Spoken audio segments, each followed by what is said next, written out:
We're holding by 2 halachos a day. We're going to discuss specifically shehecheyanu, and then we're going to discuss checking for bugs.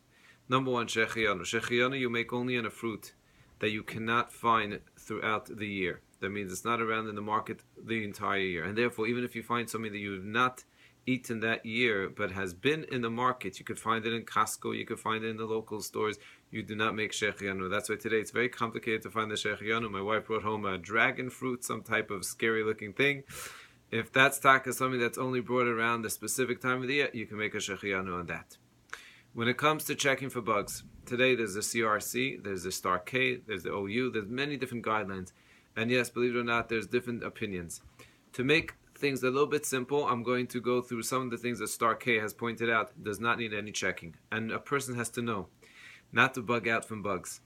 The halacha is, if it's miut shena motzi, something that's not common, you could rely that you don't have to check.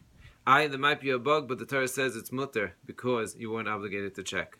That's a key point. I think that the Gedolim, Moshe Feinstein, Ovadia Yosef, they all felt that confidence because they knew the halacha.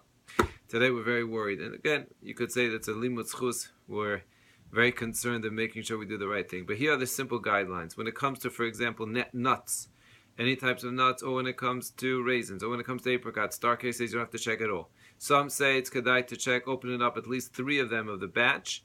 Check them to see that there's no bugs. Open up the raisins, open up for example, the cashews. That's a little bit more common. Check 3 of them, and then you have a chazaka and you're good to go. When it comes to figs and dates does not have to be checked.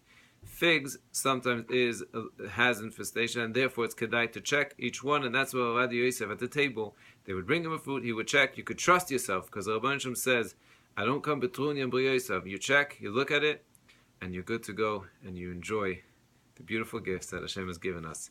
Strawberries is a little bit more complicated, because that requires putting it in water with a detergent, or someone told me a chap, they don't use detergent, but they use a different ingredient. They use bleach, and that actually creates a slimy solution.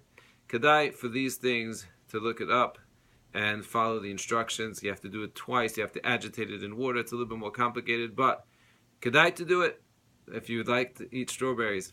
And if you like different types of berries, same thing. You have to put them in some type of solution. Usually it's about 2 tablespoons per gallon of water. And then you agitate it, and then you wash it, and then you check it, and then you're good to go. Kedai, if you split it and cut it, that makes it much easier and halachically much better, and also you don't end up eating some of the solution together. Hatzlacha Rabba, enjoy.